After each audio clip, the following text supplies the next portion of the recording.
There is no documentary filmmaker on YouTube more talented than Oki. Every time he uploads, it's just like this wonderful event. So big, even my cat can't help but jump up here and watch some of his content with me. I think Oki's Weird Stories is one of the best channels on YouTube, and he recently uploaded another banger covering a story that I'm sure most people aren't familiar with, so I'm going to show you some clips from that. I am also going to put a link to his YouTube channel and Patreon in the description below. Go support him, please. I think he makes amazing content, and he's just such a great guy. He's super nice. Every time we've talked, he's been nothing but wholesome, and he's got these incredible ideas for the future of his channel, and I just can't wait to see them unfold. So definitely go check out his channel, and if you're feeling inclined to help him reach his goals, then check out his Patreon. It's all below. Millionaire and computer hacker Daniel Beckwith had dug an elaborate network of tunnels underneath his Bethesda home because he believed North Korea was planning a nuclear attack. What the fuck? His body was found after. Daniel Beckwith created a makeshift bunker and had another man help him dig tunnels underneath his Bethesda home. He kept Askia Kafra captive there, and in 2017, that home went up in flames. Jesus On September Christ, 10th, 2017, Askia Kafra died in an electrical fire while digging tunnels for a makeshift nuclear bunker underneath Daniel Beckwith's home.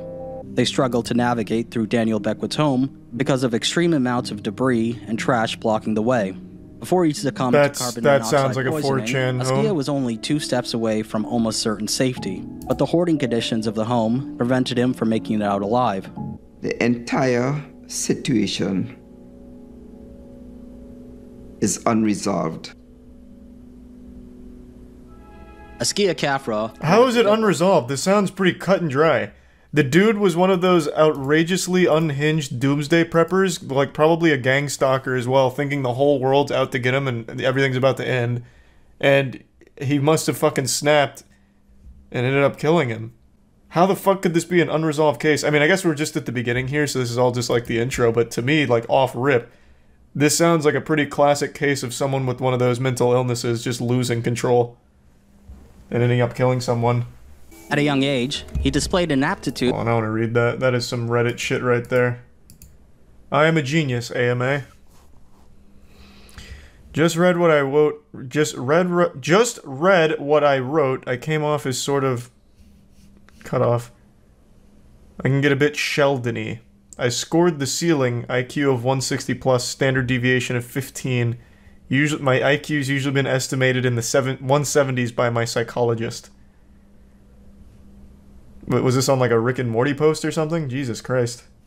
He was so cringe. Like he was like, "Oh, I'm just like, you know, these psycho, like smart, like serial killer type people. If I want to get into just the craziest thing he ever did, it was."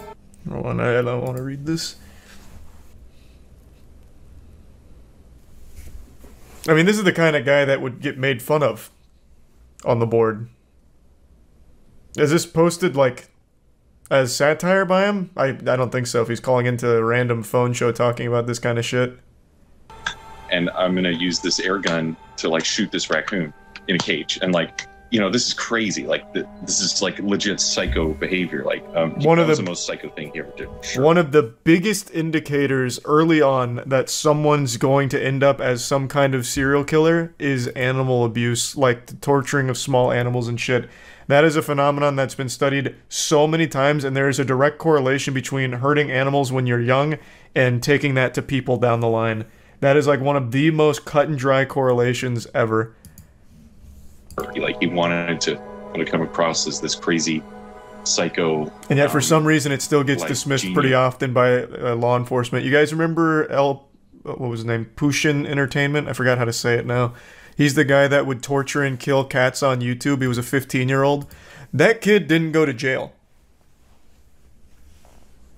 He got investigated. He's not in jail. And it's because they don't take it seriously. It's, oh, it's a kid, you know, it doesn't matter that he was torturing and killing the cats. He was a strange kid, and that's an understatement, but he had taken a video of himself taking a syringe and extracting synovial fluid from his knee joint, putting it into a shot glass or a small cup, and then drinking it. Yeah, this is his computer and his work area.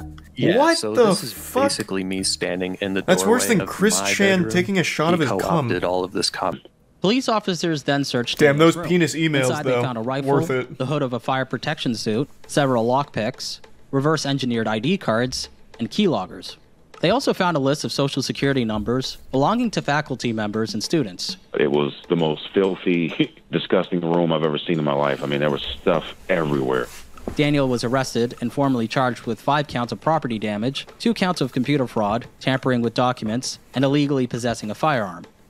After that, Daniel took to Reddit to do an Ask Me Anything titled, I'm a 22-year-old who is going to plead guilty to a felony computer hacking charge in 5 days. When someone asked, what did you do? He responded with, I launched a huge, multifaceted attack against my university for nothing but lulz, involving just about every attack. God, what a book. fucking loser. I made the university's IT department look like damn fools. I mean, I guess pretty epic prank. Take that, university. Peak Redditor. I mean, this is some Reddit-ass shit. Daniel inherited $2.6 million after his mother's death.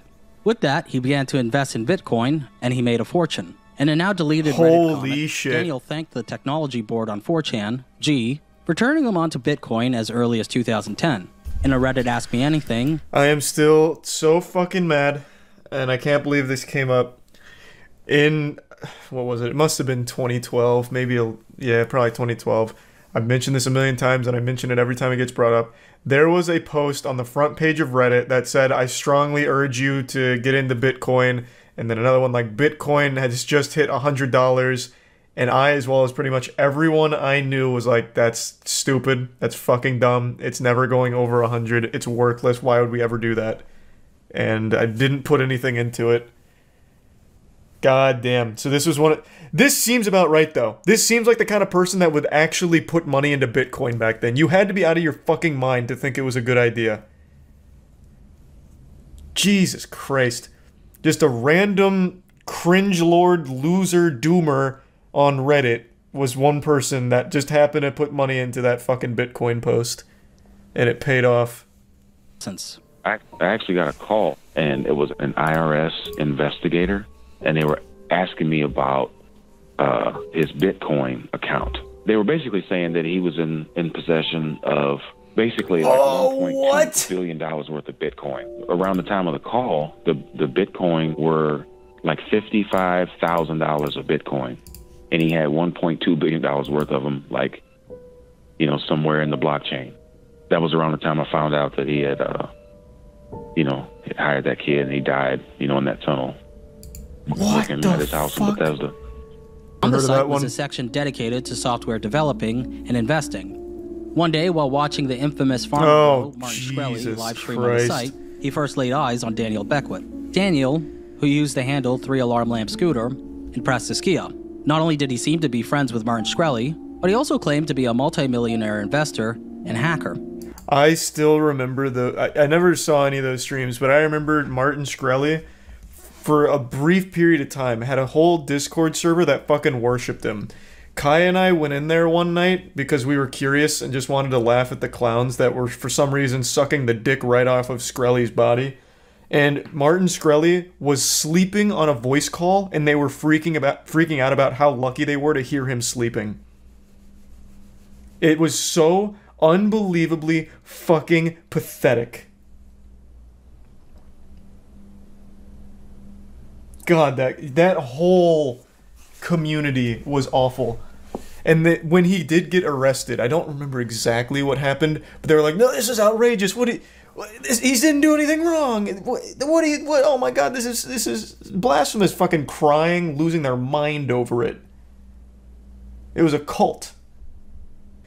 Martin Shkreli's farmer bro. He's the guy that did like the 10,000% price hike on Fuck, what was it? What drug was it? I don't remember now. Was it insulin?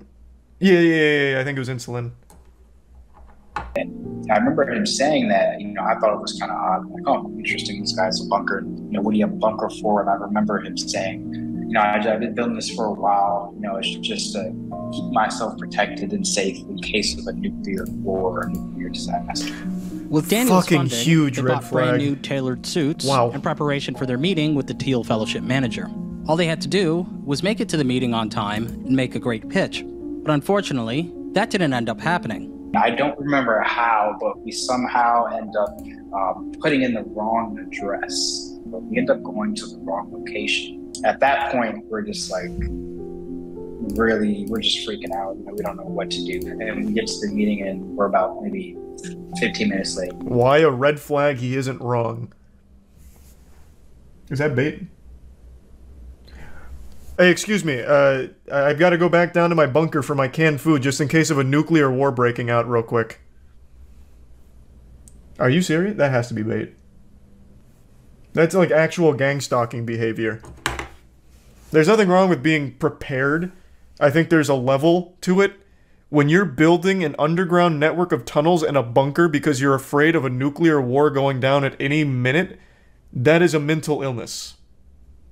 I'd literally... Oh my god. I can't tell what's bait and what's not. I don't think that's crazy. There's nothing wrong with being generally anxious about things. I have a flying phobia. It's irrational, and I recognize that, but it's a phobia, right? I think that's totally fine to be like, I have a fear of nuclear bombs going off at some point.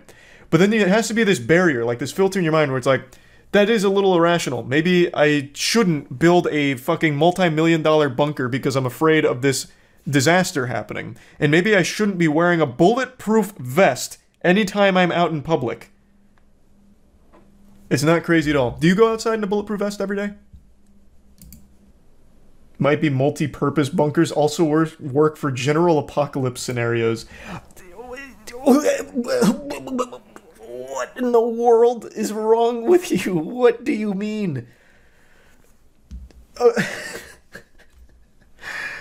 There is a problem when your entire life is revolving around a fear. So much so that you're building a bunker to avoid the imaginary boogeyman of an apocalyptic scenario unfolding where you need this bunker to be the last human being on Earth with your canned food and prepping and wearing a bulletproof vest anytime you're out in public. That's not even a hot take. That's just... that is a problem. I get shit for being afraid of going on a plane, and rightfully so. I get that it's irrational. How in the fucking world can you possibly try and justify a man spending so much on this bunker and wearing his bulletproof vest out in public, and then eventually hiring this man to dig out the underneath of his house for an underground network of tunnels because he's afraid of North Korea nuclear bombing his house? That is like schizophrenic behavior. That goes above gang stalking. He asked me to stop the car and he jumped out the car and went by somebody. He came home afterwards, you know. But you see, you also, as a father, you have to be careful that you run off a child permanently. Many things I told him, he would rebut it and tell me Beckwith was competent at that, Beckwith was competent at that. It was like Beckwith was a Superman. It was so... It's crazy what you can ignore when you have that much respect for someone. I remember definitely the first time around, I just started screaming to all the neighbors, you know, help, help, fire, fire. What were you thinking was going to happen to him at that point? I was hoping he'd either run out there or he'd go out the back window. This big window Big here. window there, or the window well.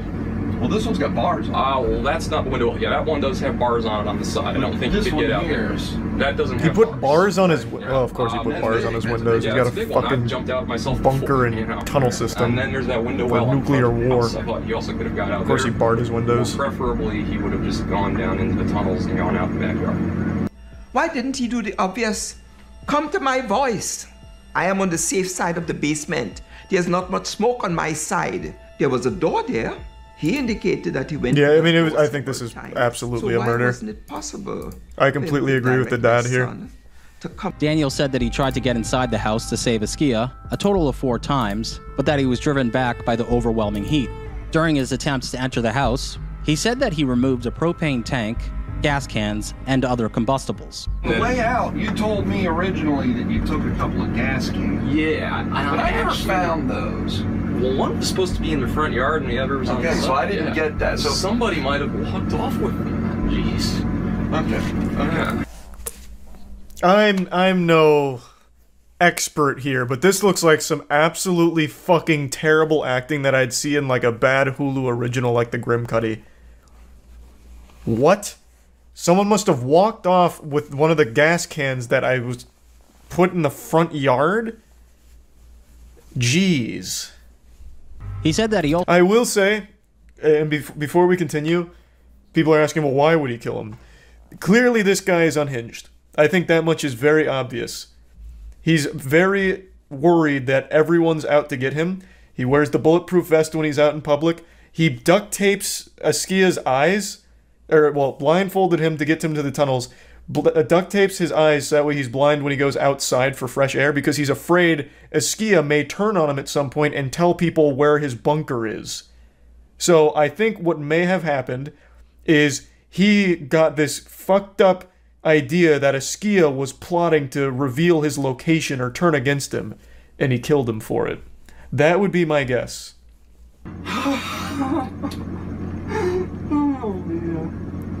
How in the... I could have picked him up and taken him. I was so close. Well... How could anyone watch this and think for even 1 second this wasn't a murder? That is not how anyone would respond to a situation like this. No, this is like worse than YouTuber apology level acting. Naturally. I think the screwed up part about it is even if, you know, we got what we wanted, like if he was put away for life, that would only be a semblance of what I feel like we could consider justice, because it's not going to change the fact that Askia is gone. You know, never does, but we can't. At the very least, it gets this guy been denied out the rest of his life because of somebody else's. Then he can't do it to anyone else. Because I mean, according so far to the story, Askia wasn't the only person, right? He mentioned, was it the Dick Rocket guy? Someone else had also worked on the tunnels. It wasn't just Askia that Beckwith had convinced to lend aid to. And then there was also the construction worker that we didn't get to hear from, but it wasn't just Askia. The unfortunate name, well, not an unfortunate name, Dick Rocket's a fucking hype name. Just unfortunate in the situation here because it's a super sad story. Daniel, I'm gonna put a measuring cup full of money out on the front porch so we've got it on the way out, okay? This place is so creepy, yeah. Because he was just a filthy, hoarding lunatic. So, okay, this is a misconception going on right now. He's not a billionaire. He had $1 billion worth of Bitcoin, but it doesn't seem like he ever cashed it out. So I believe, according Oki said, at the time of this, he had about 16 million in actual cash. But he had the $1 billion worth of Bitcoin somewhere that he never cashed it out. So he's not actually a billionaire if he doesn't have access to it. And it looks like he never cashed it out. But yeah, multi-millionaire. Very, very wealthy. Right now, 2 more stories you need to know about as we head into this week. A bizarre case will finally come to an end tomorrow. Daniel Beckwith is set to be sentenced. Now, I want to let you know, that is great news. Murder. The judge at the sentencing gave him 9 years. 1 less than the minimum. Gave him 9 years. And what the fuck is the point in having a minimum sentencing when it comes to a crime? What the fuck? The reason the minimum is there is that it's not supposed to go lower. How can you just be like, yeah, I'm just gonna disregard that? I don't... What? How does that make any sense? I don't think he paid off the judge. It doesn't seem like he had access to his money. That makes no fucking... It's a goddamn law. Like by giving less than the law dictated minimum, wouldn't that be breaking the law from her? What? Can that happen? What about my feelings? Don't I matter? You know? You are praising this gentleman who did a criminal act, who 12 jurors believe committed... Okay, how about this? Even if he didn't kill him on purpose, which I really do still feel he did... What the fuck does he offer society? He walks around in a bulletproof vest and hires people to work on an underground bunker in complete secrecy, blindfolding them, refusing to let them outside with their eyes open without giving them duct tape glasses, and just sits in his fucking hoarded, shit-stained, diaper-filled house. What is he offering to society? But he doesn't even offer money. He doesn't spend his money. Half of his money was in fucking measuring glasses. He doesn't even fucking spend it. That makes no sense. That actually makes no sense. Now I am starting to believe the conspiracy that he did somehow pay off someone somewhere. That makes no sense. No sense. Even if, again, you don't find him guilty of killing on purpose, or what was he charged with? The depraved heart manslaughter? I'm getting charges mixed up. Even if you don't find him guilty of that, saying that he has a lot to offer society, so I'm not going to give him the minimum. But he, for the last fucking 20 years, has done nothing but live in a hoarder's house and build an underground network of tunnels because he's afraid of a nuclear fallout.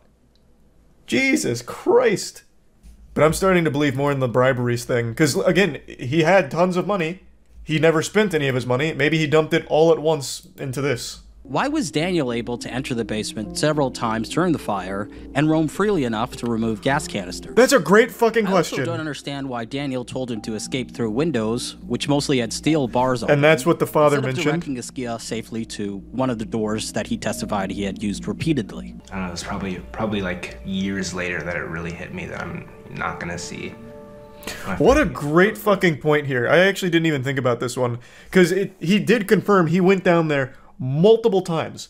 He even said he removed those gas canisters, and that's in that interview. He's like, oh, one of the gas canisters should be on the front lawn. He's like, it wasn't there. Oh, geez. I mean, maybe someone must have taken it. That is a great point. If his exit was blocked by so much hoarding debris, how the fuck could Daniel go move around in there, maneuver things, and freely just take some shit out? And again, guiding him to a window instead of just saying, hey, come with me to the door, that he is using repeatedly. It doesn't make sense. It just doesn't make sense. Yeah, he never made me feel like I was a loner, like an outcast. Like I said, his earnest home in a box. That box has been there for 5 years. It has not been touched. It's in the same position. We have a pit there, a kind of shrine for him, with a large photo of him in his ROTC uniform and, you know, something saying, love you to the moon and back. And there can be no closure. No, there never is in something like that, man. Jesus Christ. Oh, wow. Yeah. And as always, until next time. That's all you need to know now. Best documentary maker on YouTube, man. Oki kills it every time. If you're a fan of documentaries, absolutely go support his Patreon. Absolute bangers, nothing but. And he's a great guy. Man, that video made me mad, though. Not because of Oki. The story made me mad.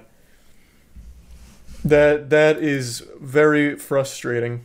I'll be honest, I don't usually cover topics like what I'm about to touch on today because it's extremely serious. Usually the stuff I cover is things to point and laugh at, throw tomatoes at, say boo, stinky, yucky, boo. Not this. This is horrifying. It's a story I haven't seen a ton of people mention, and I myself didn't know about it until a few nights ago where just some random chatter during stream mentioned it.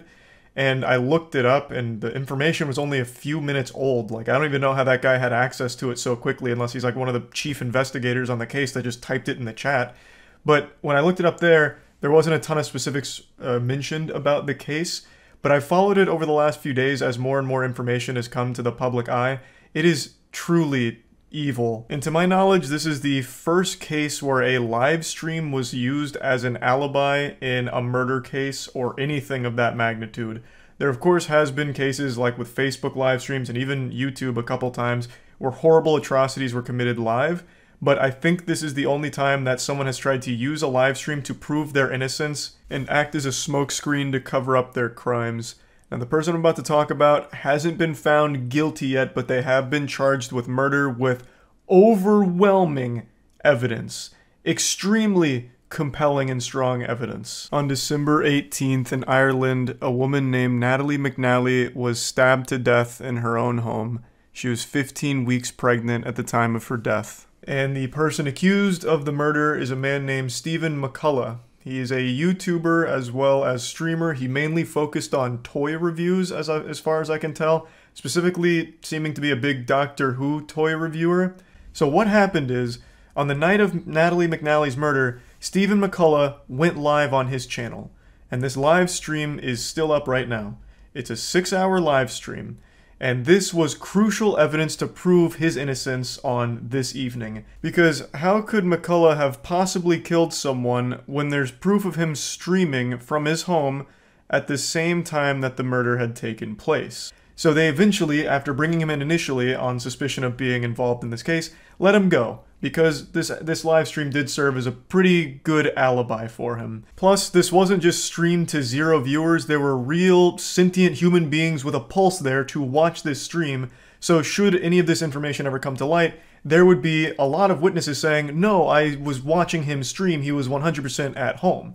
So that was his whole plan. And while this worked for a brief period of time getting him out of suspicion, it was an ephemeral victory because after the investigators combed through about 4,000 hours worth of CCTV footage, they kind of pinned his whole location. They got his whole itinerary here. They were able to track him around and follow him around like it was a fucking Sims character. So not only did they see him through the CCTV evidence, but they also have the account of the taxi driver. They even took notice of things like a yellow glove underneath a black glove while giving change to a bus driver. And with all of this, they had a really strong case against him being the murderer. But they still had that live stream to explain. Because again, there is a live stream that did span the entire course where all of this took place. So how the fuck does this happen? You know, is he David Copperfield? Like, what, 2 places at once? Is this some kind of prestige situation where he had like a twin or a clone of himself?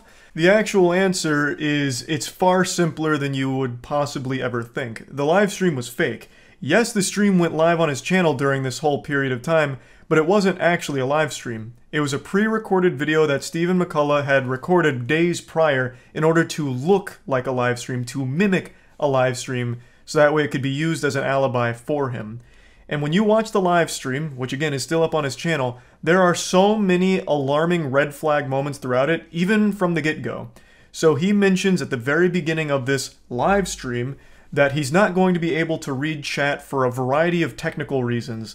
One of them being it would crash his computer, it'd freeze the computer, it'd ruin the whole stream because of all of these deep tech problems that he couldn't solve. Everything's gone cattywampus, so he won't be able to read your chat. More like, Doctor, who's talking? Because I can't see you, I'm not reading chat. He just keeps reiterating over and over and over again that there's going to be no chat interaction.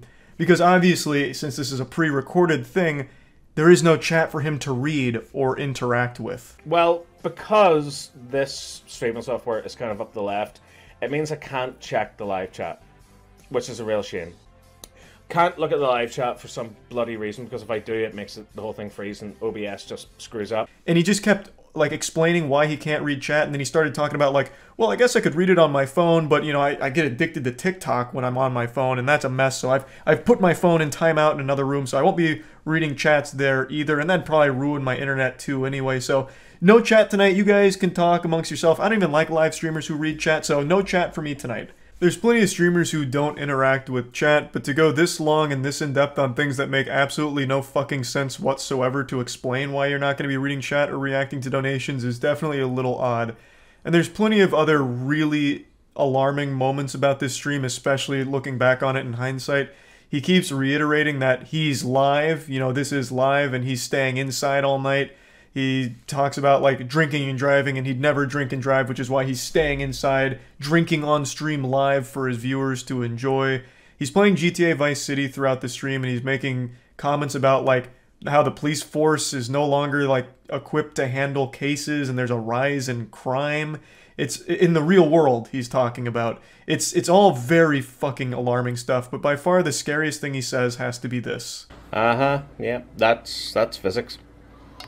That's what would happen in the real world. Abso-fucking-notly. Abso-fucking-notly.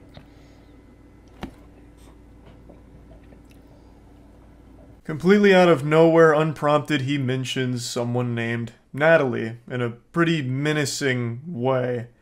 And once again, there's plenty of other things he says in here that are very scary, but I think this one is by far the worst moment. This has been 100% confirmed beyond a shadow of a doubt to be a fake live stream. When authorities seized some possessions, they found the actual video itself and concluded that it was filmed on December 13th or 14th.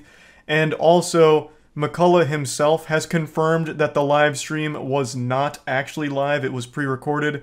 but insists that he was actually just drinking by himself alone that night. He completely denies the murder and insists that someone else may have been dropped off in a taxi near his home. This is referring to the CCTV evidence that they've gathered, pinpointing all of his locations throughout the evening. There's also other awful shit here as well. McCullough stayed pretty close to Natalie McNally's parents, and in one case even left his phone over at their house in order to like bug them and secretly spy on them to record their conversations to see if he was a suspect. So McCullough went to the McNally house, left his phone on record, and left, but returned 40 minutes later claiming to have forgotten it, and police were saying that this was an attempt to listen into their conversations to see if they suspected him of anything in this. I can't envision a world where Stephen McCullough is not the person who committed this crime.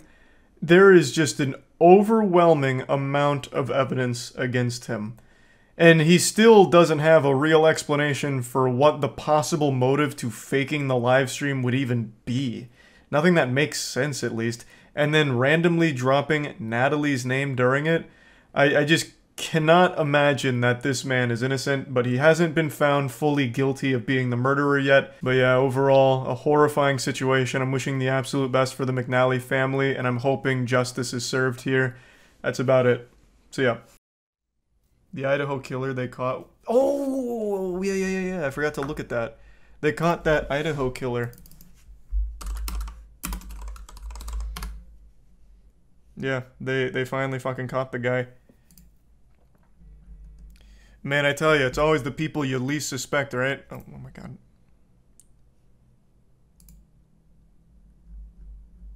Yeah, it certainly doesn't look like a fucking weirdo. Yeah, I'm glad they actually got him. I thought for sure he got away with it. He was posting on Reddit about the crime. Wait, what? I didn't read that. Where's the source on that? Here, how about I just Control F Reddit and see if it's even in here? No. Here, what if I do...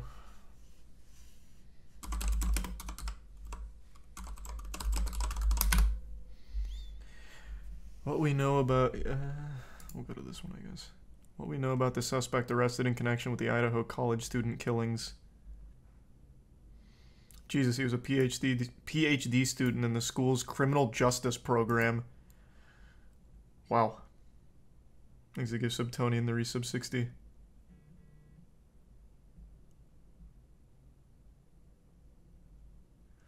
A Reddit post asking about criminal offenses. Wow. So this seems to have been a crucial component here. Koberger was previously an undergraduate and graduate student of I don't know that university. DeSales University, according to a statement on the school's website. DeSales is a Catholic university in Pennsylvania. Graduated with a bachelor's in 2020, and then completed his graduate studies for Masters of Arts in Criminal Justice program. In a post that was removed from Reddit after the arrest was made public, a student investigator associated with DeSales University study named Brian Koberger sought participation in a research project to understand how emotions and psychological traits influence decision-making when committing a crime. The now removed Reddit post said, in particular, this study seeks to understand the story behind your most recent criminal offense with an emphasis on your thoughts and feelings throughout your experience. What the fuck? He posted on 4chan earlier this month that he was hiding in the woods in Pennsylvania. The guy is actual lunatic? Well, yeah, obviously, man. He killed 4 people. Of course he's a fucking lunatic. But not every lunatic is a Redditor. Jesus Christ.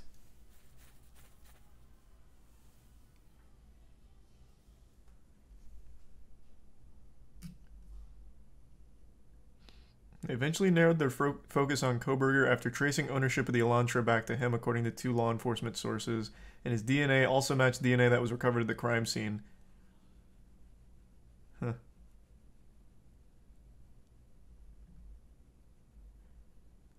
He drove across the country in the Elantra and arrived at his parents' house in Pennsylvania around Christmas. Damn, he was not visited by Santa Claus this year. He got coal in his stocking. He was on the naughty list.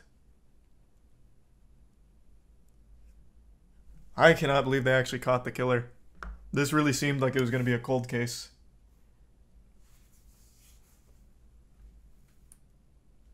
He's the prime leftover in Jib Jab. Super happy to hear that, though. That's great news. Yeah, his next post can be about how prison food makes you feel and the emotions that you experience when eating the gruel. There's a resub Muffin and Swizzle.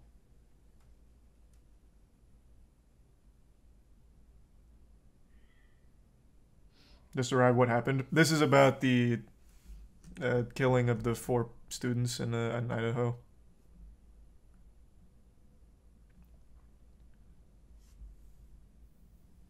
There's a resub, Kirai.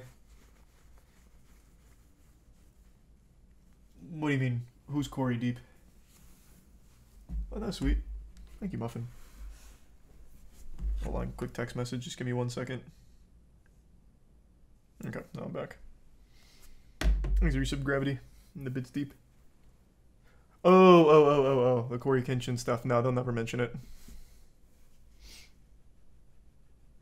Have you seen the TikTok detective who accused their roommates of what being the University of Idaho killer? Sounds like classic TikTok. Oh yeah, they accused their professor.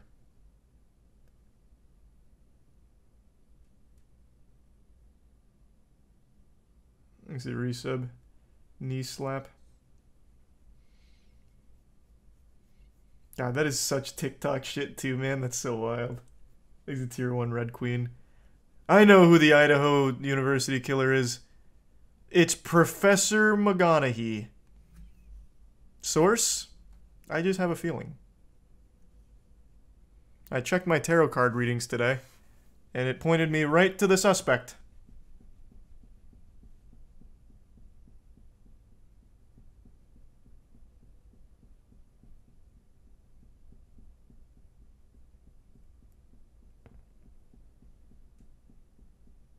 Isn't the professor suing them now? I fucking hope so. Fuck TikTok detectives. They can suck my dick. Jesus Christ, that is so stupid. I hope the professor's suing them. Might be worse than Twitter detectives. At the very least, I don't see a ton of Twitter detectives doing what the TikTokers do. They'll play like some stupid goddamn music, and they'll dress up and then go over like horrible evidence that's just literal fan fiction with the goddamn text-to-speech on it. It's so much worse. At least when it's a Twitter detective, it's just some text and it's like, yeah, this is stupid. But then TikTok, it's a whole song and dance.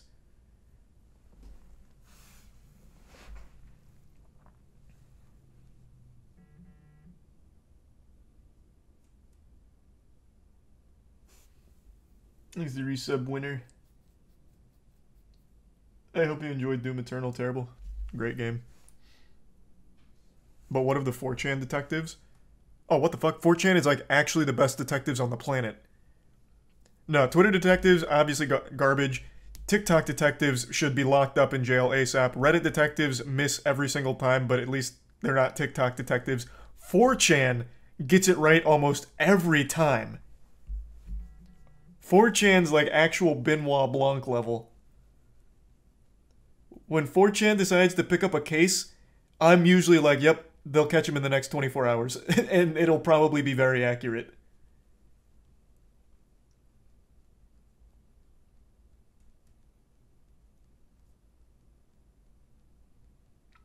What's something 4chan found? I always cite this one because it's so fucking cool. Anyone remember Shia LaBeouf's He Will Not Divide Us stuff, and then he planted that flag in the middle of nowhere with the perpetual live stream? Well, 4chan found that flag by using airplane patterns that were flying over during the live stream, and they were able to triangulate its position and find that flag. Actual nuttiness.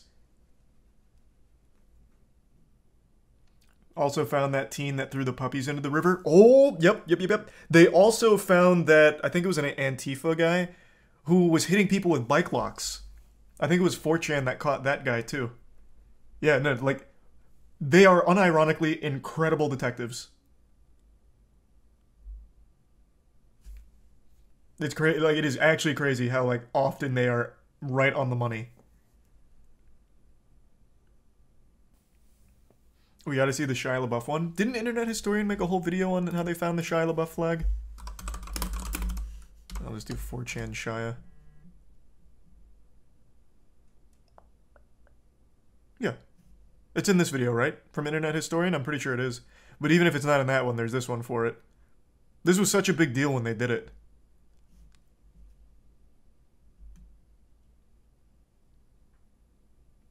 "4chan can't beat the best GeoGuessr guy." That GeoGuessr guy is kind of next level. But the GeoGuessr guy would only come into the investigation after they have, like, photo evidence of, like, a general location of where they think he is. Then the GeoGuessr guy can come in and tell you exactly the street, country, town, whatever that is taking place in. But they need that photo first. If they don't have that information, then he's not going to be helpful.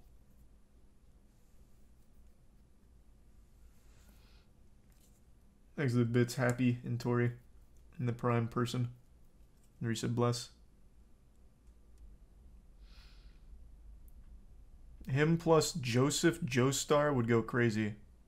Ooh, the GeoGuessr guy?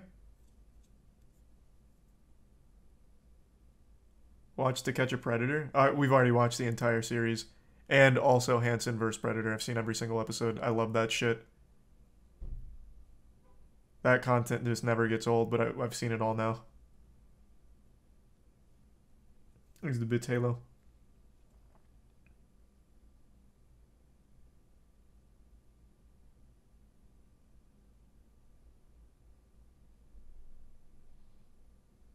Brian posted his location on 4chan. No, chat said that he posted that he's hiding in a Pennsylvania forest. I don't think he, like, gave his full location. Could this be Brian posting on 4chan forum all this time? Here's, like, a single tweet from a random account.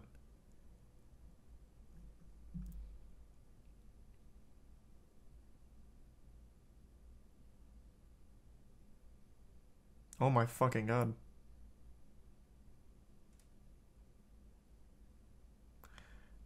Maybe, or it could just be somebody RPing. The guy actually was caught in PA, though. I don't know if that was, like, common knowledge.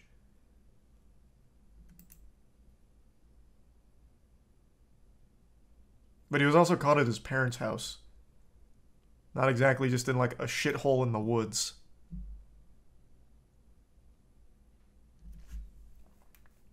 The house was in the woods? His parents' house was in the woods?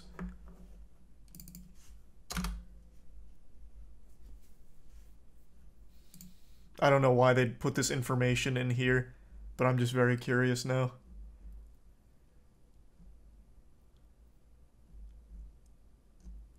Jesus. I tell you, always the people you least expect. This guy actually couldn't take a picture without looking like a psychopath.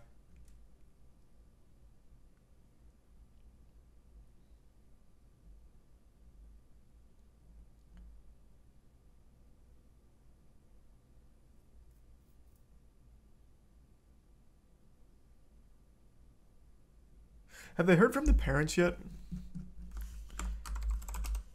Well, this doesn't even mention his parents' house. Or actually, you could have said family's house, maybe. Oh. Nope.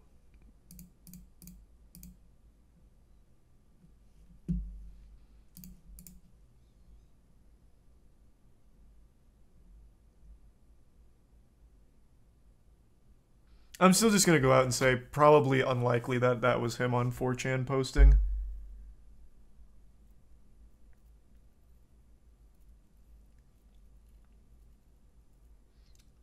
His parents' house is in a gated community in the woods of PA.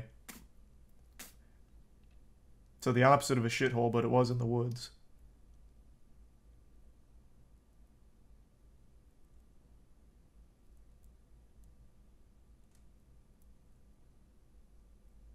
How'd they find out he was the killer? They traced the Elantra.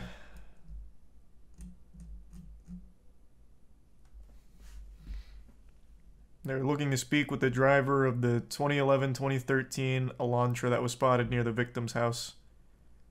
So they honed in on that detail, connected it to this guy, and then connected other dots. became their prime suspect.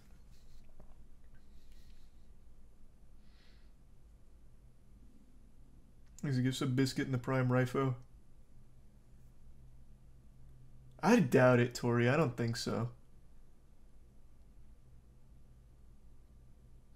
Motive? Psychopath. Probably not mentioned here, but he made a Reddit post talking about crimes and like how crimes make you feel when like committing a crime. Like he was trying to take a temperature and get people to answer. So it seems like just an absolute psychopath who wanted to know what it felt like to kill people. A few months ago, I watched what had to be one of the wildest encounters I've ever seen. This is a vigilante predator hunter group that was busting the person they were investigating in public. And this goes completely Insano style. It becomes cartoonish. It's almost like a Benny Hill chase scene here. I couldn't believe what was unfolding in front of me. I am currently looking for my fiber. Your what? Fiber. Fiber? Yeah, because I gotta poop. You gotta poop? I'm constipated. I've been constipated. Yeah? Yeah. This is a very interesting tactic. This is a high-level maneuver. He is claiming that he's not there at the meat spot for a 13-year-old boy. He's there to get some fiber so he can take a shit. He's been constipated, so he's there for some poop pills. And it doesn't take some galaxy brain genius to put together the puzzle pieces here, connect the dots, and deduce that he is on meth. You know, he's getting loopy off that poopy right now. He is high on meth, which isn't just speculation. At the end of the video, they released their entire investigation, screenshots of all the text messages that were exchanged between this guy and who he thought was a 13-year-old, and meth comes up a lot. Even right before meeting, meth was discussed, and as you can see in the title, he was arrested, and they did pretty much confirm meth was in his system. Hey man, I can involve the police or we can have a conversation. You want to have a conversation? Sure. Do you want to turn around and talk to me?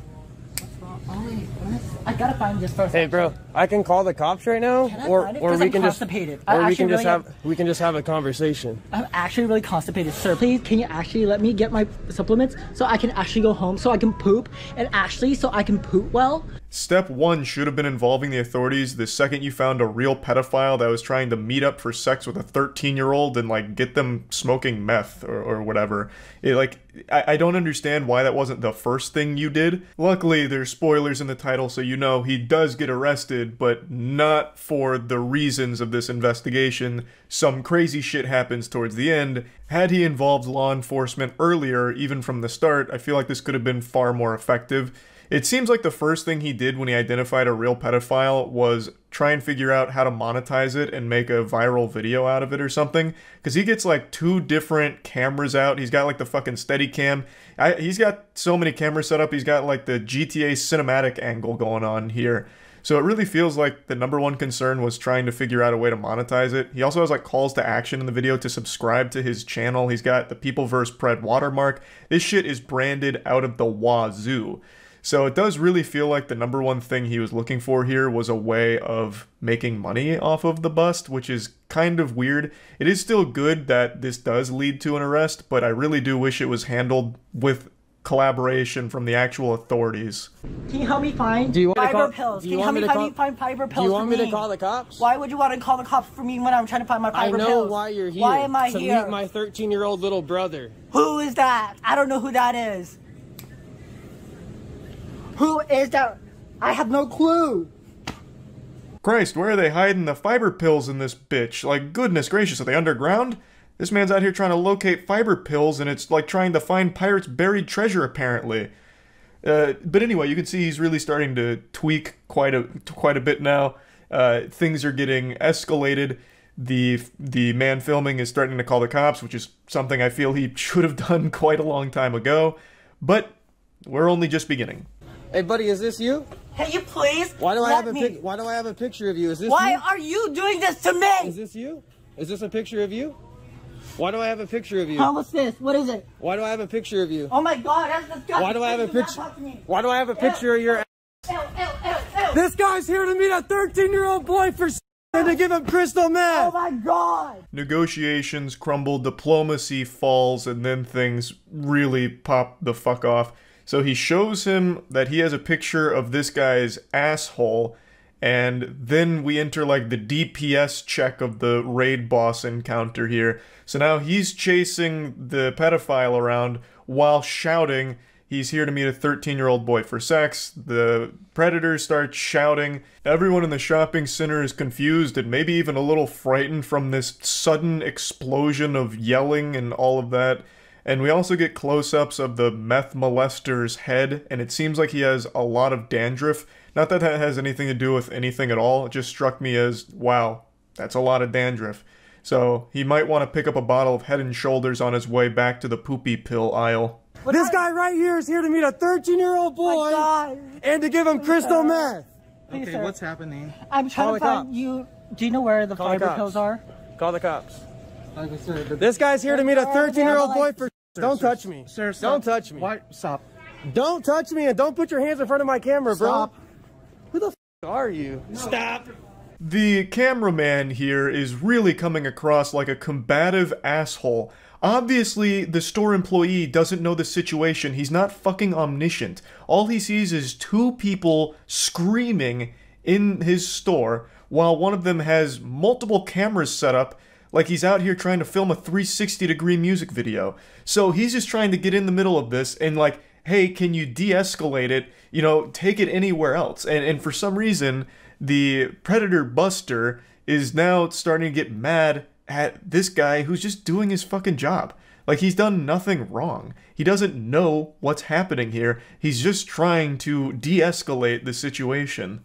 This guy's here to meet a 13-year-old boy for. Get in front of my camera again, bro. Because you're not. Get in front of my camera again. You don't have permission to film your camera here. Who the f are you? This is. Who are you? You need to leave. Hey, buddy, get the f out of my way. Get the f out of my way. Sir, you gotta leave my store. No, I don't. Call the cops. This guy seems like he was closer to fighting the store employee just doing his job than he was to fighting the actual pedophile that he was there to bust. This shit is crazy. Why is this happening? Why are you here to meet a 13-year-old boy? Why would I do such a thing? Then leave. Go home. Can you let me find my fiber pills? Oh, your fiber pills? Where's the fiber? Just when you thought it was starting to wrap itself up, this fucking guy goes back looking for fiber pills. He goes back to the fucking fiber pill aisle and keeps the whole song and dance going. We're in Act 2 now. It is incomprehensible, the shit that is unfolding here. I can't believe that this actually is a real thing that happened and isn't some like staged, scripted fucking piece of, I don't know, fiction. It's unbelievable. Why are you here to meet a 13-year-old boy? Why are you here to harass me? Why are you here to meet a 13-year-old boy? Are you trying to prevent me? No, I'm gonna stop. 2235. Focus. I'm a weirdo? Yeah. Why do I have a picture of his asshole if I'm a weirdo? Why do I have a picture of his face? Look at it. Why do I have a picture of his face if I'm the weirdo? Some of the other people around him start calling him a weirdo, the guy filming, to which he takes great offense. So he goes over to prove that he's not weird. So he goes and says, if I'm a weirdo, why do I have a picture of his asshole? Checkmate. Regular old Saul Goodman over here defending himself. I can't be weird, I have a picture of his butthole right here, look at this. He takes his phone around like it's show and tell. He passes it around saying, hey, look, I'm not weird, look, this is his anus. I don't know what the strategy is there. He could have easily explained, I'm conducting an investigation, this guy was trying to meet up with my 13-year-old brother. That's a lot more easy to understand than like, hey, I'm not weird, this is this guy's ass. Like, I don't know what the thought process was. I think he was so lost and deep in fight mode that he was just trying to like get aggressive with everybody, even just completely innocent people that didn't understand what was happening. Trying to meet up with little kids on the internet.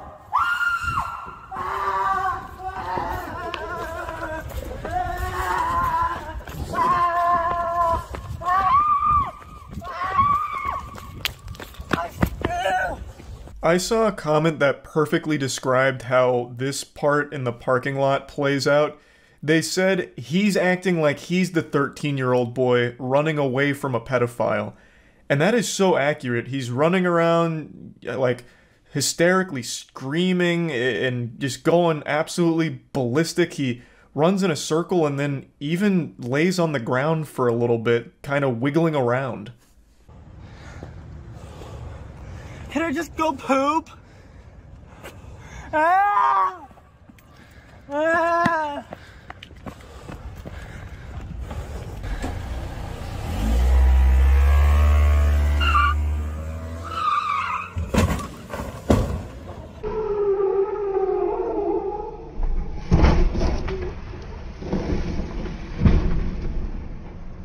Oh my god, it gets even better! The pedophile is high on meth and operating a vehicle, and it goes about as you'd expect. He immediately peels out and fucking blasts himself like right over like a small little tree and some bushes. It really looked like it was about to take flight. That was some shit out of Need for Speed, honestly. Like, god damn. Oh my god! Whoa, hit and run, call the police! Call the police! Immediately after vaporizing a tree and destroying that, like, area of bushes, he peels out once again and manages to hit one of only 2 potential obstacles in the entire fucking parking lot. Someone else's car. He goes by and hits someone else's car. There is literally only 2 cars in this entire fucking parking lot. It is actually more impressive that he managed to hit something. Like, I don't even fathom how he could have fucked up even worse. It's unbelievable. Just call the police, guys. I got the tags. Call the police. Call the police. Call the police. Call the cops, bro. I got the video. You don't need a video. Just call the cops. Tackle this dumb. I always hate that fucking mentality. Hey, someone else call the police. I'm busy recording. No. I'm recording, so someone else call the police to handle this. There's only a handful of situations where that makes any sense, and that's when there's already a large group there. Then having a video of the situation can be helpful to the overall thing. So you could have one person video while someone else is calling the authorities, but in this case it was just him for the entire thing right up until the very end. He should have been the one to call the police, but didn't. And the predator makes another inexplicable decision. Instead of leaving, he instead pulls up to the front of the store he just ran away screaming from and parks it. He just drops that shit right in front of the store he just left, and then gets out to try and run back into the store, which I don't understand at all. He's treating it like this was some kind of safe zone or something.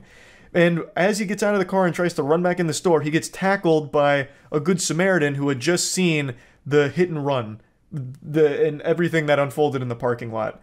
So he gets tackled by that guy, and it's like a Goldberg spear. That is a great form textbook tackle. And then the cops do show up to arrest him. Yeah, that's the one thing, sir.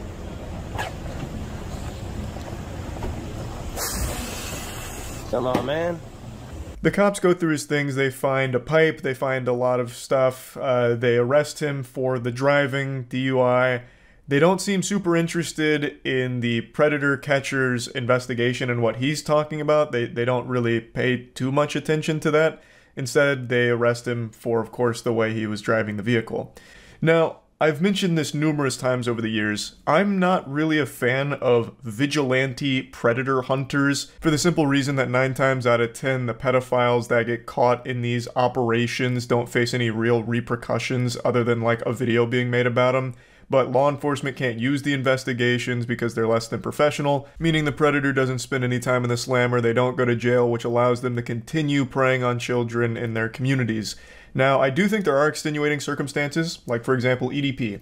EDP may have not gone to jail, but that video that was made about him by the, fucking Gotham Knights of Predator Catchers did a great service to the whole community because it exposed him for abusing his platform, trying to meet up with children, and even if he didn't go to jail, it still took away his access to more potential victims. So overall, it was a positive thing, though ideal outcome would have been him also going to jail.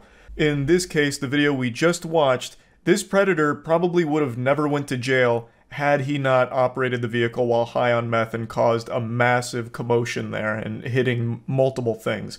Had he not been driving that recklessly and high, he probably would have never seen any jail time for the investigation conducted by this channel. So it's just one of those things where, yes, it is good to expose the predators, but I really wish it was handled in collaboration with law enforcement, so that way not only would they be exposed publicly, they would also face the jail time associated with the crime. But yeah, anyway, this video was wild, and I just kind of wanted to talk about it a little bit today. That's about it. See ya. People keep recommending The Worthless 319. I think I've seen it, but I don't really know. I'll look it up. So chat seems divided on whether or not we've watched this. It sounds really familiar to me, and this time frame seems about right. Definitely haven't seen this one, but I think we've seen this. I don't know, really? Okay, let's see. Today, I'll cover one of the most disturbing cases ever on Reddit. I also want to give a fair warning. Viewer discretion is advised. Okay. It's so unique, I haven't seen anything that comes close to this in terms of authenticity. I also highly discourage you from looking any of this up since it's very graphic and it could potentially haunt you for life. Is it a toss problem on Twitch, or does he not show anything? Doesn't show anything? Okay. Some of you might already be familiar with this user since this topic is more or less 3 years old. In the replies, he has a few interactions with people about spirituality. He's a bit cryo. He's afraid of suffering, and people tell him to take it slow and to not read too much into it, but he seems to be unable to do so. But it gets very dark in the replies. Sounds like the dude from that, like, Da Vinci Code that keeps hitting himself with a stick. But roughly 1 inch like of the base remains. Flail or whatever. Primal instinct, etc. tells me to remove it. The first time I used a gun, now I must use a knife, and it is going to be exceedingly difficult and painful compared to a few trigger pulls. After getting the advice to consider... He removed his penis with a gun. I mean, that sounds like a lie. That wouldn't even work. That's like that carnival game where you shoot out a star with the BBs. You'd have to do like a full fucking line. Well, I guess you could be using a higher caliber bullet to be actually. I didn't even think of that. In this post, he goes to length explaining how he circumcised himself, shot his own dick 4 times with a revolver, and then fried and ate it. He also lost his left testicle in the process. That was a thing on Cannibal Cafe. Ended up at the hospital. In a different reply, he explains that he sawed his own penis and then ate it. And someone was curious as to how it tasted, and he claims that it tastes like chicken, and that he cut it in half since he almost vomited trying to eat the whole thing. He this seems that very he's only fake. Following God's will, he also is willing to send the images of his doings to people who are doubting him. Against all doubts, OP delivered. Okay, does he actually, in this video, let me see. Let me make sure he doesn't actually show the pictures if there are any. Before continuing though, I will say, having pictures doesn't necessarily confirm that. You guys remember the BME Pain Olympics where there's the video of the dude cutting his cock off? It's fake. You can fake those things. You can easily, well, easily might not be the right word depending on how the pictures look, but yeah, you can absolutely fake it. He posted the pics. Again, I guess they could be real. It sounds unbelievable, but I guess it is possible. I'm just saying, like with the BME Pain Olympics where everyone's like, can you believe this guy cut his own cock off on camera? That was fake. That is a confirmed fake video. So I'm sure you could also fake pictures too. Who expressed their doubt. The way he's talking about it seems like he's fishing for attention. That's the impression I get. What followed was something that probably no one It wasn't fake. Again, how do people not know this? This was a big deal. The creator of the BME Pain Olympics even came forward saying, yes, that shock video, all of that was fake. Now, it's not everything that the creator has posted being fake, but that video in particular is fake. Because the person behind it, Shannon Larrett, is Devin Larrett's brother. He passed away now, but before then, he did publicly state that it was a fake video. Oh, here we go. Here it is. Here's the article. Yeah, so it is in this interview. It goes over Shannon. I probably can't even show this website. The man responsible for the creation of this site was Shannon Larrett. Shannon was himself one of the first people in the West to have his tongue split and among the first 3 people to ever receive an eyeball tattoo. Shannon's BME website would gain further notoriety after he created a fake but very convincing shock video titled BME Pain Olympics final round. I actually didn't know this part. This video originally concluded with a disclaimer noting that the footage was not genuine. However, shortly after being passed around the internet, the disclaimer was removed, leaving many viewers to believe that they were actually watching self-performed castrations and penectomies. Yeah, so that, like I said, that video was fake. This guy is insane. He made multiple posts stating that he shot his own penis 4 times. This has been proven fake. The worthless 319? Alright, hold on. Nah, I'm deep in it now. Where? Like I said, just because there are pictures doesn't mean the pictures are genuine there. And the way he talks about it is literal Reddit, like, attention seeking. There's a whole Reddit about it being debunked. Fuck, okay, I'll have to go to that after, then I don't feel like going that far out of the way now. I'll finish at least getting the lore here. He basically sees himself as a prophet, receiving direct orders Who's to say he from wasn't? God to save mankind. Here's a more God did some fucked up shit to the people that, like, followed him back in the day. It reads, "It's extremely unpleasant and a daily question why God chose the prime punch. and the most average person I can think of." No, he's the hero. He also states that he had visits at insane asylums 5 times. Universe. Why would you fake What's also attention just like this? His doings. People this insane don't type this coherently. It reads like someone trying their best to play the role of like a crazy genital mutilating person. For advice. He details it reads very fake. There still is a chance it's not though. Well, Worthless 319 always ignored these concerns. Damn. Without any exception. We tried. Now, before we proceed, you may be curious as to how he even releases himself. He shares his experiences in a reply.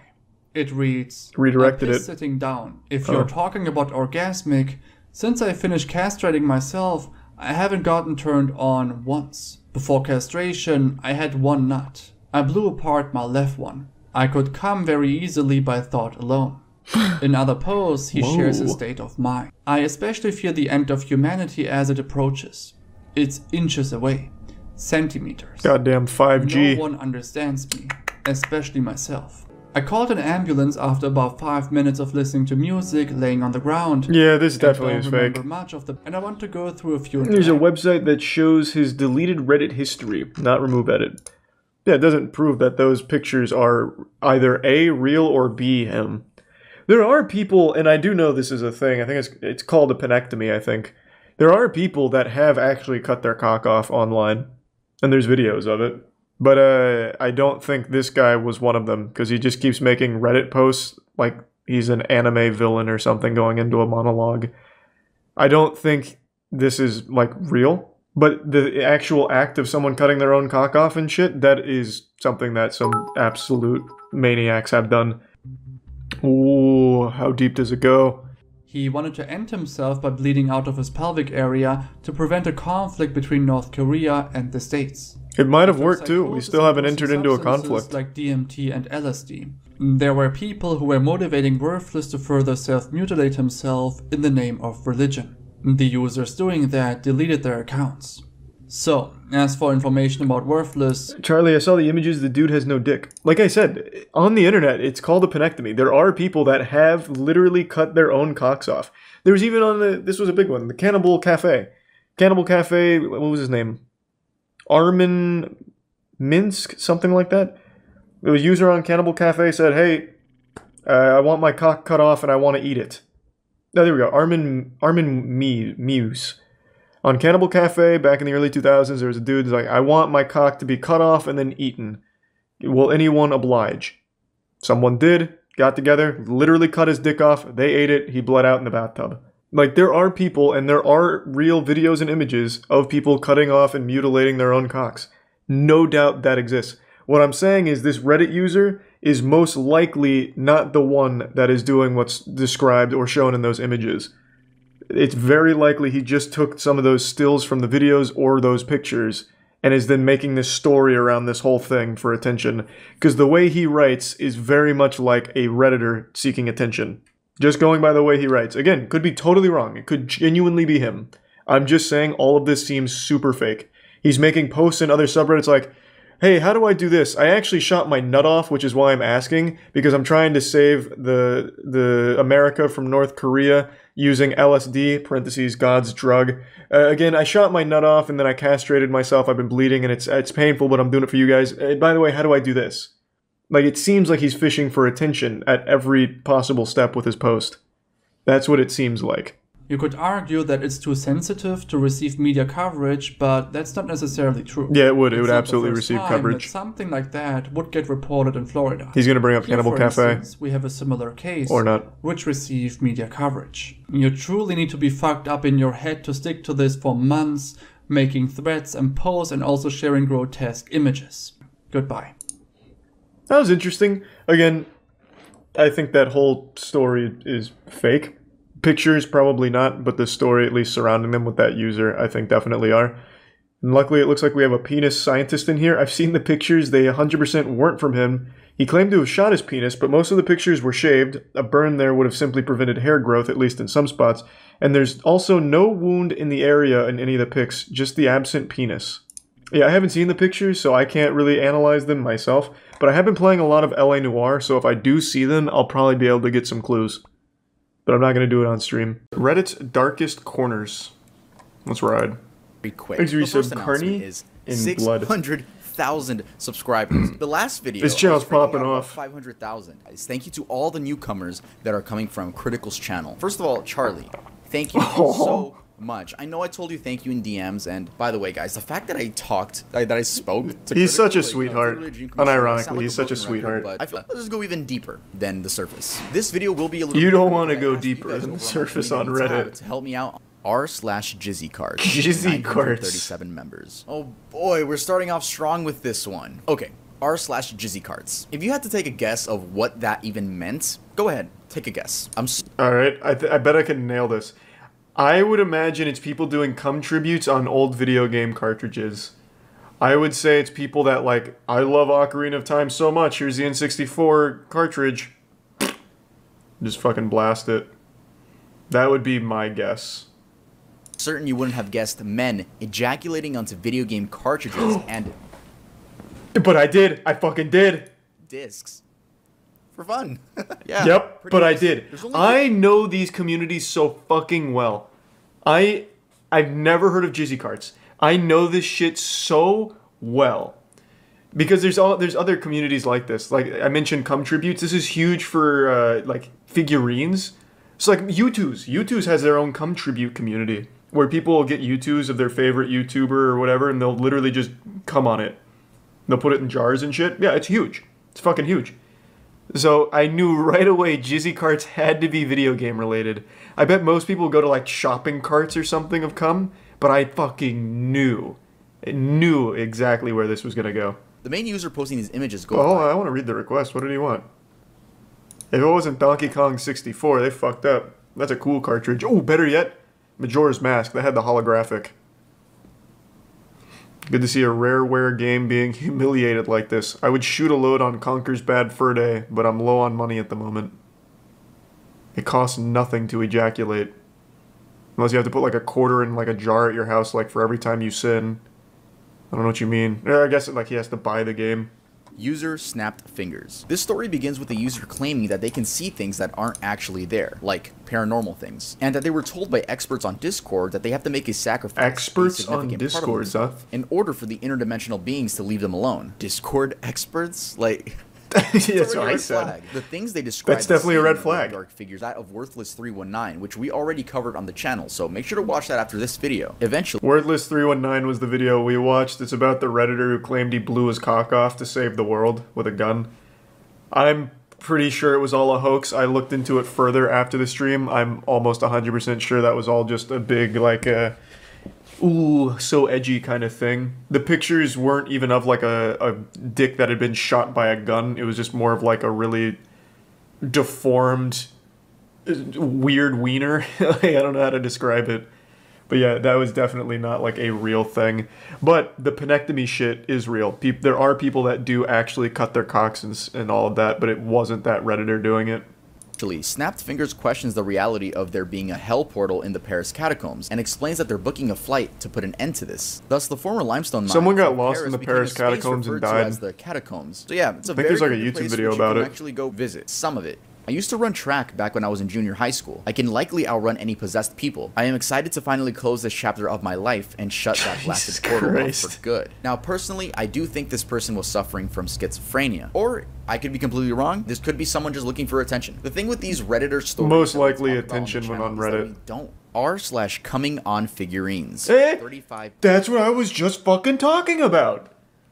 This is where they'll do like U2s, Marvel figurines, all kinds of shit. I was just talking about that. Yeah, this one's kind of popular. They go kind of wild.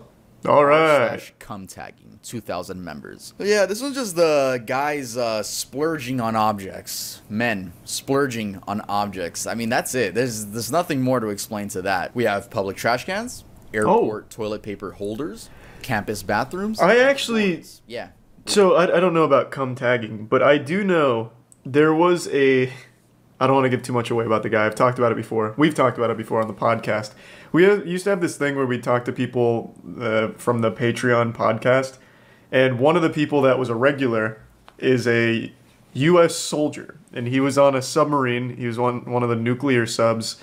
So in between his tours, he'd come on to the hangout with us, and he'd always tell us the stories about like the people on the subs to pass time will literally just like come on things in the sub. I don't know how real that is, or if it was just like his degenerate crew or whatever, but it's apparently like super common, at least on that vessel, because he would talk about it like pretty much every time he came back. Do we have any other like submarine boys in here that can confirm or deny? What episode? No, it was like just hangouts where we just talk to people. It was a while ago. We haven't done that in a couple of years now. I heard living on those is fucking horrible. Oh, it sounds absolutely miserable. Yeah, it sounds true. I can't imagine a worse career than being on a submarine. You can't leave it. You're confined to such tight space, and apparently all your friends are just ejaculating on everything. Sounds terrible. I found a lot of subreddits that are now archived. They don't exist anymore, right? But we have r/beating women. We have r/r-wording women. Jesus Christ. Hate women. We have r/just r-word. I'm not gonna go through what... I mean, you guys can imagine. Yeah, I can pretty much take a guess. Look at the suggestions. Oh my god, what the fuck is this? There's a thing on Reddit where like almost every sub has the same moderators. I wonder if they were mods on here. I imagine at least one or two of them were. There's only like 100 mods on all of Reddit, and they happen to mod every other subreddit on that fucking site. Like, there's some mods that are literally a power mod of 100 other different subreddits. Was that first one Tub Girl? I didn't read it. Pissers gone wild. 1.2 thousand members. We fuck shit up. This community is for the dedicated sink pissers who want to take their game to the next level. Fuck yeah, finally. 2019. This is a subreddit dedicated to people peeing in sinks. Finally, my kind of people. Is pointless at this point. My brethren. Reddit. And I'm sure some of them are gonna watch this. My videos get very popular now, and if I'm offending any of you, I'm sorry. I don't want any of you to fucking pull up to my house and start peeing in my sink. True, you don't want to fuck with the sink pissers. It's not like I have a piss kink or anything. I don't. I mean, imagine going to a friend's house and then thinking, oh boy, I can't wait to take a piss in their sink and record it for... I'm sure everyone's pissed in a sink at least once in their life. Like, let's not mince words. Make sure to leave a like, and if you're not subscribed, make sure to subscribe. We've all been 2 or 3 Bud Lights deep, 19 years old, and an extremely sad story. It's a little wacky. Last word. r/jailbait. The Urban Dictionary definition. Oh, that was a big one back in the day. Female who is under the age of consent. That shit was fucked. Acts, and at the time, Eric Martin. They used it at the front page almost every week. Subreddits, including jailbait, by claiming that it was one of the side effects of promoting free expression on the web. Reddit administrators took down the subreddit after a user shared a picture of an underage teenager, saying that he had nude photos of her as well. And many users were requesting, you know, send me. Yeah, it's just pretty disgusting stuff. Yeah, he's underselling how popular that was. Back when I first found Reddit, I would have been, what, a junior in high school? Jailbait was usually on the front page. That was a massive fucking subreddit. That would, what year would that have been? 2011-ish? It was fucking crazy. Yeah, and that was like, for some reason on Reddit, that like was totally normal. And I remember someone made a big hoopla. I don't remember, it might have been our atheism, to be honest, because that was also huge then. Someone made like a huge hoopla, like, why the fuck are we just allowing like open pedophiles on the site? Like, super transparent. And they're like, no, jailbait's fine. Jailbait's good for Reddit, actually. It was like a huge controversy when people were like, we need to get jailbait the fuck out of here. But they fought tooth and nail. That was on there for a long time. Like a really long time. Much longer than you would expect. Alright guys, that's going to be it for this video. Don't click off yet. Don't click off yet. I knew almost all of those. People were saying that he didn't even cover True Cells, which is surprising. And I just cover them in a mediocre way. Do you guys remember True Cells? That was a little bit before the big incel explosion. Wow. Most people don't seem to remember it. True Cells was basically, they were the progenitor to modern incels. They had a lot of very sad dudes that would post shit like women should be kept on farms and men should be allowed to buy women to fuck them. Like really horrible stuff, like incel shit, before it became mainstream. That one was pretty wild. They had like full websites full of like hundreds of pages where people would like write some real gross shit and their weird view on the world. Oh, that was another one he didn't cover. The sounding subreddit.